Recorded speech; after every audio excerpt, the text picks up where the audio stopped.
Okay, but why the odd obsession? We've been talking about the Gabby Petito story for a while now. Why the odd obsession? Well, honestly, I told you before, I didn't want to talk about the story because these stories freak me out. I don't want to know all the details, even though it's easy to get pulled into the timeline, the story, the mystery of it, wanting to solve it, wanting to get all the additional pieces of information. But here's the deal. Do you know that the top rated, the top listened to, the most listened to podcast content is true crime stories? That's a little creepy. The top rated podcast charts feature true crime stories because that's what people listen to the most. We as a culture are fascinated not just by story, but by sinister mystery, even being true life stories of people's lives who are torn apart. We're obsessed with death. We're obsessed with sin. We're obsessed ultimately with evil. This is what's interesting. So it's actually well known that Gabby Petito had been consuming, reading, listening to all over content about the Zodiac Killer before she died. The Zodiac Killer, who is known to have killed 5 victims in Northern California, San Francisco, between 1968 and 1969. This is a real person. It's also believed that he killed another 20 to 28, although not confirmed and fully fallen under him as being the killer. He claimed personally that he killed 35 women. Gabby Petito was obsessed with the story of the Zodiac Killer. And what's wrong with us being obsessed with the story of Gabby Petito and Brian Laundrie? We're kind of falling down this rabbit hole of the top charts being about true crime, Gabby Petito following the Zodiac Killer, and her boyfriend Brian Laundrie listening to the same stories. I think that all of this comes to this idea that it's so easy for us to be consumed by content, by sinister stories, by wanting to solve the mystery. And I want to encourage you, if you're following the Gabby Petito, Brian Laundrie story, and I know a lot of you, especially on Instagram, are commenting, sharing all these details about it, it is and it can be interesting. But is this story actually good for us? Was it good for Gabby Petito to be reading and listening about the Zodiac Killer, which, by the way, I mentioned before, there were 2 other women near and around the same time that were killed in one of the park areas that Gabby Petito and Brian Laundrie had been to as they were traveling cross country. It's time to stop with this morbid fascination with death. This morbid fascination with death leads us to desensitize the reality of death and killing. It's making us numb.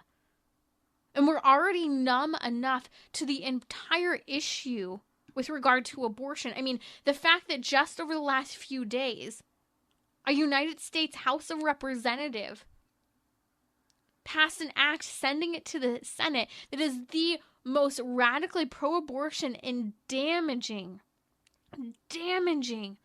abortion bill we have ever seen. Praise the Lord, I do not believe the Senate will pass, but we have to pray, we have to reach out, we have to speak up to stop this. Because that's the next step. I don't think they'll get the majority necessary in order to make that happen, but still. We are so obsessed with death. We are so okay. We're so numb. We're so desensitized. There's another story that was just brought to light. My mom brought it up to me. She also was like, you got to talk about Gabby Petito because there is something wrong here. And it's a story in Crone, California this summer in July. A 20-year-old young man was at a movie watching the movie The Forever Purge. If you don't know anything about the Purge films, which I knew nothing, and I'm glad I didn't because I was horrified when I heard what it was. It's essentially all about lawlessness. One day where all crimes legal and all emergency services are suspended. Well, guess what happened? True story, Crone, California. This July, this 20-year-old shot 2 people in the movie theater. No one supposedly heard or saw it happen. The 2 people were found by the theater people after the movie who were going in and cleaning up the movie theater. This guy's a TikTok and Instagram influencer. This story is continuing to develop this week where he's claiming insanity and that he was diagnosed with supposedly schizophrenia and he wasn't taking his medication at the time. Okay, that may or may not be true. We'll see what happens. I mean, I'm not going to follow the story, but here's the deal. Why was he watching that movie to begin with? Why was this movie made? Why was Gabby Petito and why were Brian Laundrie watching the Zodiac Killer? Why are we obsessed with the Gabby Petito story? Because we're obsessed with, honestly, looking and listening to things that are frightening, that are demonic, that are evil. Why? Are we looking for it as a distraction? Yeah, I think it is a distraction. Some people have commented it was a distraction from politics right now. Some people have commented that it's to help bring something uniting for us to talk about. All of this comes back to something that I think is fundamentally important. The content we are consuming across the board is leading us to have no rest, no self-control, for us to not even know our emotions. We're chasing chemical cocktails for the next high, the next intense experience. I believe this is probably part of Brian Laundrie as well as the Crone Killer story. They wanted something intense. They wanted to feel something. They wanted to do something.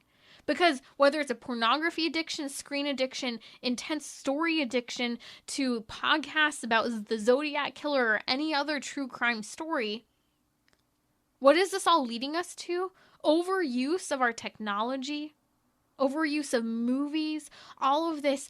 We don't have time for religion. We're not praying. We're never at peace. We're constantly in a state of anxiety. We have these major stress hormones that are kicking in with our fight or flight mode constantly, the state that we are in, with our cortisol levels off the chart. This is why we ourselves are also obsessed with the Gabby Petito story, and we've got to stop. We've got to let go of the story. We've got to let go. And I'm not saying give up on her and pray for them, pray for the family, but we have to be willing to walk away from these things.